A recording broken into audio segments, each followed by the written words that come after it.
एक बार आप सभी आपका स्वागत है हमारे कार्यक्रम में। और दोस्तों, आज हम फिर एक बात करेंगे अपनी नशेबाजी को लेकर।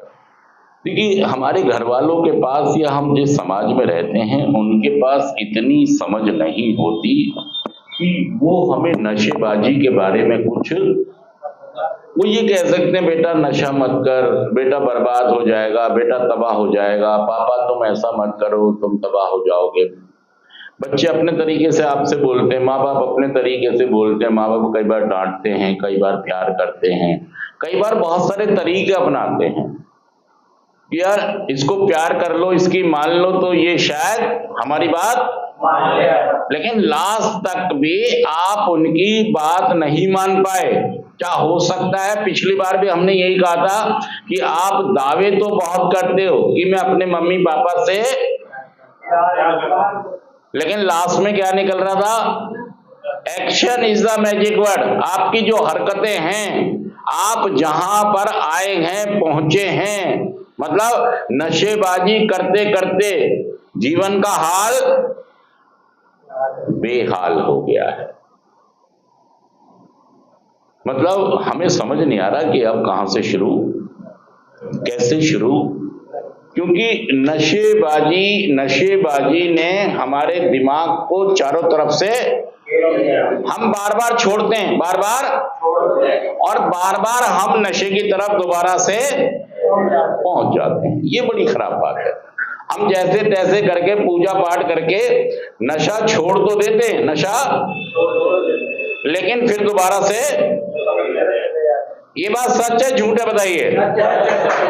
बात सच है झूठ है?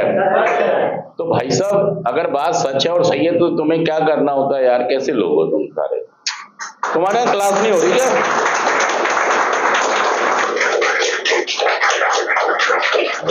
भाई साहब कहाँ है तुम्हारी तालियां?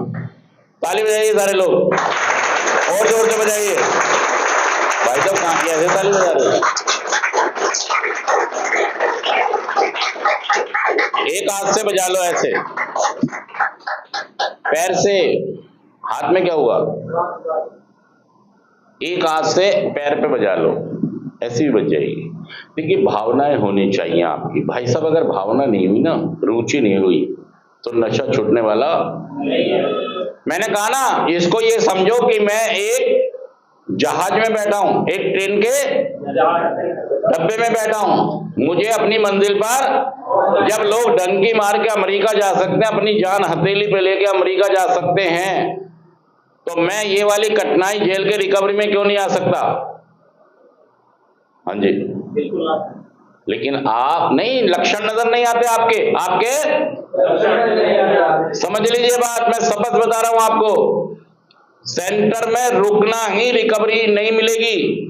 सेंटर में रह के कुछ सीखना और करना, और वो नजर आना चाहिए तुम्हारे एक्शन से। तुम्हारे एक्शन से नजर नहीं आ रहा भाई साहब।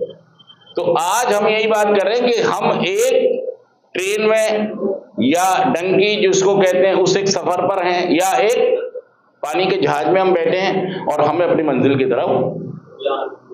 तो भाई साहब अगर ट्रेन में तुम्हारा मन ना लगे रात को 2 बजे, तो क्या करोगे? उतर के भाग जाओगे? तरीके ढूंढोगे कि कैसे मुझे यहाँ पर खुश रहना है, ताकि मेरा सफर आसान। उसको आप आसान भी बना सकते हैं सफर को, और आप उसको मुश्किल भी बना सकते हैं। नहीं तो भाई साहब हिलावट मिलावट गिरावट सजावट दिखावट, ये तो सब हमारे साथ हो ही गया है। क्या हो गया है? दिखावट मिलावट हिलावट बनावट सजावट, क्या बन गए हम? मतलब है कुछ कमाया हमने, है नहीं। और जूते चाहिए ब्रांड, टी शर्ट चाहिए हमारे पास, लेकिन दिखाना क्या है? कि मैं एक एजुकेटेड क्वालिफाइड बढ़िया रेपुटेटेड इंसान हूं। नहीं, इसी को कहते हैं सजावट। कई लोग नशा कर करके हिलावट बन गए। क्या बन गए? कई लोग दिखावट बन गए, कोई सजावट बन गया, कोई मिलावट बन गया। दिखावट मिलावट बनावट सजावट, ये सब नशे के कारनामे हैं। ऐसी पर्सनैलिटी बन जाती है। मतलब बैंक खाली हो गया है, सब कुछ बर्बाद हो गया, फिर भी बाज देखिए, एक आदमी जो होता है, जो मजबूत होता है अंदर से, ये कार्यक्रम आपको वो बना सकता है, नशा मुक्त भी कर सकता है और आपको तरक्की पर ले जा सकता है, लेकिन पहले मेहनत करनी होगी। अब जब मैंने कहा आपको कि कोई भी बात लगता है कि सही है और सच है, तो क्या करना है आपको? अतुल, क्या करना होता है? आप लोग का ग्रुप नहीं है, मुझे लगता है कोई यहां पर काउंसलर कंटिन्यू आपकी क्लास नहीं कर रहा है। भाई साहब, जोश क्या होना चाहिए? एनर्जी नहीं है तुम में।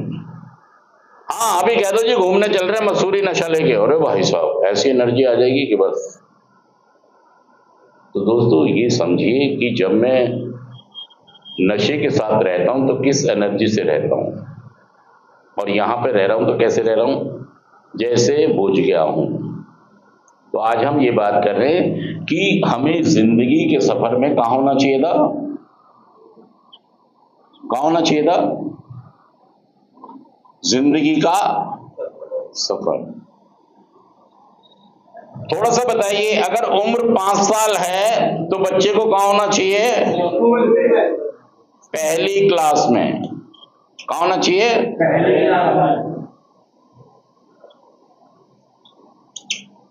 और जब वो 10 साल का हो जाए तो कहां होना चाहिए उसको? 5वीं क्लास में।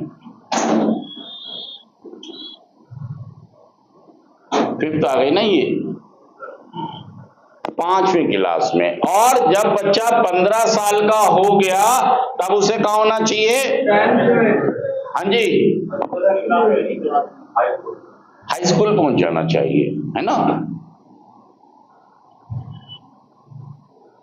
हाई स्कूल में आ जाना चाहिए। और जैसे ही वो 18 का होता है, जैसे ही वो 18 का होता है तो मुझे लगता है तो उसे कॉलेज में +2 और वहां पहुंच जाना चाहिए, ग्रेजुएशन में पहुंच जाना चाहिए, है ना? फर्स्ट ईयर कह लो। हाँ,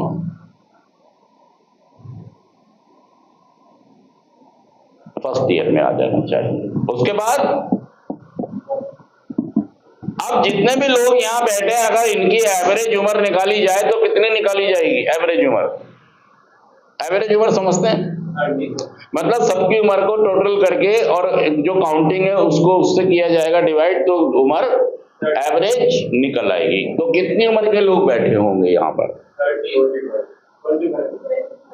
हाँ, 25-30 मान लो, 25 मान लें। तो 25 में अगर हम ये देखें कि बच्चा हो गया है 21 साल का, तो कहां होना चाहिए? मुझे लग रहा है पास आउट हो जाना चाहिए, कॉलेज पास आउट हो जाना चाहिए, या फिर वो कुछ MBA कर रहा हो या कुछ और डिग्री, है ना, डिप्लोमा डिग्री कुछ भी कर रहा हो, है ना? यही तो होगा, या जॉब भी पकड़ लेगा। जॉब तो कम होती है इसमें, लेकिन कुछ ना कुछ पढ़ाई कर रहा होता है, क्योंकि घर वाले भी तो संभाल लेते हैं। घर वाले भी क्या करते हैं आपको? मम्मी ज्यादातर संभाल के रखा हुआ उसने कि मेरा बेटा को कुछ नहीं पता, बाहर नहीं जाना चाहिए, मेरे बेटे को इतनी सी भी तकलीफ, इसलिए जॉब तो कराती नहीं वो। जॉब तो मेरा बेटा मेरी छाती से ऐसा सोचती है, माँ भी ऐसा सोचती है। लेकिन और अगर बच्चा हो गया, हमने उम्र कितनी निकाली है? एवरेज। अब क्या होना चाहिए उसको? अब उसके पास एक अच्छी सी जॉब होनी चाहिए, है ना? और उसके मम्मी पापा क्या होने चाहिए? उससे क्या होने चाहिए? ये तो नॉर्मल सफर है, ये तो। और आपके साथ क्या हुआ? आप यहीं पर कहीं फिसल गए। संभावना कहां पर है? एटीट्यूड खराब हुए, व्यवहार कहां खराब हुआ? व्यवहार, नजरिया, सोचने का ढंग, और आप में डिफेक्ट्स, चरित्र के दोष आने शुरू और बढ़ने शुरू। दोष कौन सा टाइम था ये? 10 साल जब नशा नहीं था, जब नशा नहीं